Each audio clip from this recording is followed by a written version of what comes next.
নলবাৰী গোপাল বজাৰত আশ্ৰয় বৃক্ষ উন্মোচন প্ৰভাৱ ভট্টাচাৰ্যৰ স্মৃতিচাৰণ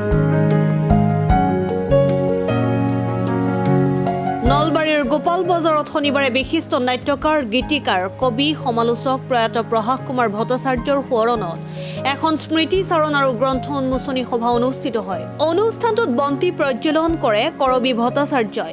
নলবাৰী সাহিত্য সমাজৰ সভাপতি হীৰেন্দ্ৰ কুমাৰ শৰ্মাই সভাপতিত্ব কৰা সভাৰ উদ্দেশ্য ব্যাখ্যা কৰে অৰূপ কুমাৰ শৰ্মাই। ইয়াৰ পিছতে প্ৰয়াত প্ৰভাস কুমাৰ ভট্টাচাৰ্যৰ জীৱনশৈলীক সামৰি আশ্ৰয় বৃক্ষ শীৰ্ষক সোঁৱৰণী গ্ৰন্থ উন্মোচন কৰা হয়। গ্ৰন্থখন উন্মোচন কৰে বিশিষ্ট কবি চিৰঞ্জীৱ জৈনে। গ্ৰন্থ উন্মোচনৰ পিছতে হিৰণময় কলিতাৰ দ্বাৰা এটি গীত পৰিৱেশন কৰা হয়।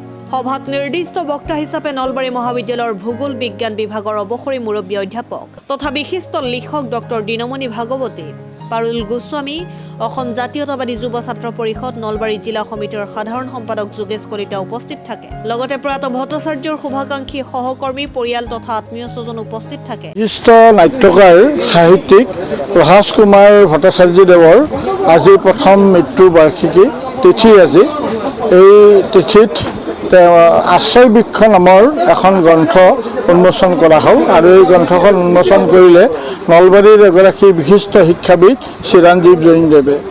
এই গ্ৰন্থ উন্মোচনী সভাত আমি নিৰ্দিষ্ট বক্তা হিচাপে প্ৰভাস ভট্টাচাৰ্যদেৱৰ জীৱনৰ কিছু দিশ আমি আলোকপাত কৰিলোঁ আৰু এই সভাখন পৰিচালনা কৰিলে নলবাৰী সাহিত্য সমাজৰ সভাপতি হীৰেন শৰ্মাদেৱে। এই সভাত বিভু দত্তকে ধৰি বিশিষ্ট ব্যক্তিসকলে অংশগ্ৰহণ কৰিলে আৰু প্ৰভাস কুমাৰ ভট্টাচাৰ্যদেৱৰ যি পূৰ্বপুৰুষ অৰ্থাৎ তেখেতৰ পিতৃ বিশিষ্ট সংস্কৃত পণ্ডিত নলবাৰী সংস্কৃত মহাবিদ্যালয়ৰ অধ্যক্ষ পুৰুষোত্তম ভট্টাচাৰ্য, তেখেতৰ প্ৰভাস ভট্টাচাৰ্যৰ ককাক বিশিষ্ট সংস্কৃত পণ্ডিত আদ্যনাথ ভট্টাচাৰ্যকে আৰম্ভ কৰি গন্ধীয়া গাঁৱৰ বিশিষ্ট পণ্ডিতসকলক ইয়াতে স্মৰণ কৰা হ'ল আৰু সভাখনত উপস্থিত থাকি যথেষ্ট ভাল লাগিল।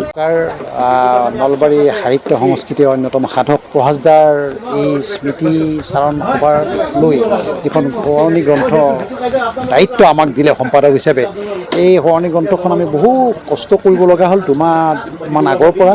কিন্তু আমি যিখিনি প্ৰভাসদাৰ শুভাকাংক্ষী আছিলে সেই শুভাকাংক্ষীসকলক আমি অনুৰোধ কৰাৰ সময়ত কিছুমানে আমাক যথাসাধ্য লেখা দিলে আৰু কিছুমানে প্ৰভাসদাৰ বন্ধু শুভাকাংক্ষী হৈও দিম বুলি কৈ আমাক নিদিলে। তথাপি আমি সকলোৰে ওচৰত কৃতজ্ঞতা প্ৰকাশ কৰিছোঁ। পৰিয়ালে আমাক যথাসাধ্য সহায় সহযোগ আগবাঢ়িছে। কিন্তু মই প্ৰভাসদাৰ দৰে এজন বিশিষ্ট জ্ঞানী গুণী ব্যক্তিৰ এই সোঁৱৰণী গ্ৰন্থখন সম্পাদনা কৰিব পাই আনন্দিত, কাৰণ প্ৰভাসদাই আমাৰ লুইতজ্যোতি কাকতৰ লগত 3 বছৰ ধৰি একেৰাহে জড়িত হৈ আছিলে। তেওঁ স্তম্ভ লিখিছিলে আৰু সেই সূত্ৰে প্ৰভাসদাক মই ভালদৰে লগ পাইছিলোঁ, প্ৰভাসদাক জানিছিলোঁ আৰু প্ৰভাসদাৰ এই মৃত্যুৰ পিছত এই স্মৃতি গ্ৰন্থখন আমি যাতে সৰ্বাংগ সুন্দৰ হয় তাৰ বাবে আমি অশেষ চেষ্টা কৰি আমি আজিৰ এই অনুষ্ঠানত উন্মোচন কৰিবলৈ পাই সুখী হৈছোঁ।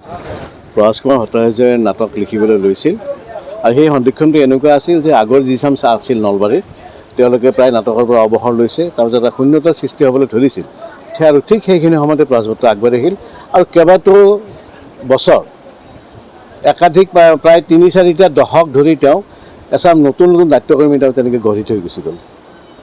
এইখিনিয়ে প্ৰভাসদাৰ বিশেষ অৰিহণা নলবাৰীৰ আশ্ৰয় বৃক্ষ গ্ৰন্থখন বৰ সুন্দৰ আৰু যিয়ে এই গ্ৰন্থখন পঢ়ে তেওঁলোকে প্ৰভাস কুমাৰ ভট্টাচাৰ্য সম্পৰ্কে নতুন ৰূপত আৱিষ্কাৰ কৰিব পাৰিব, বহুতো অজনা দিশ অজনা কথা জানিব পাৰিব। প্ৰভাস ভট্টৰ সৃষ্টি হয়, কেনেকৈ এগৰাকী নাট্যকাৰ আৰু নাট্যকৰ্মীৰ সৃষ্টি হয় সেইখিনি কথাও গম পাব।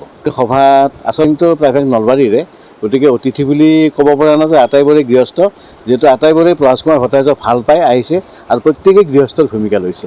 ভাগৱতী আছিল আৰু সঞ্চালনা কৰিছিল কবি হীৰেন্দ্ৰ কুমাৰ শৰ্মাই। News desk report Assam time.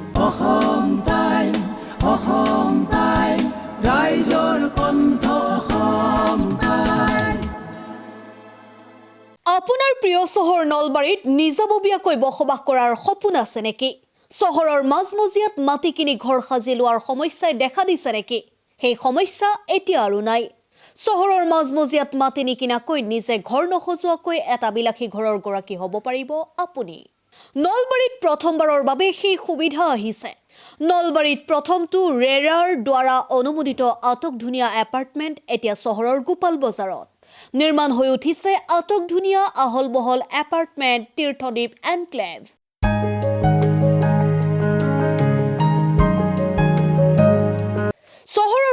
বজাৰৰ DIC পথত নিৰ্মাণ হৈ উঠিছে তীৰ্থদ্বীপ এনক্লেভ এপাৰ্টমেণ্ট। 2টা আৰু 3টা আটকধুনীয়া শুৱনি কোঠাযুক্ত সপোনৰ ঘৰ, যথোপযুক্ত গাড়ী পাৰ্কিঙৰ সুবিধা, নিৰিবিলি পৰিৱেশ, যাতায়াত আৰু যোগাযোগৰ উপযুক্ত সুবিধা। আপোনাৰ সপোনৰ ঘৰখনৰ বাবে ন্যূনতম হাৰত বুকিং চলি আছে। পলম নকৰি এতিয়াই যোগাযোগ কৰক 9706010636 আৰু 9954253864 নম্বৰত।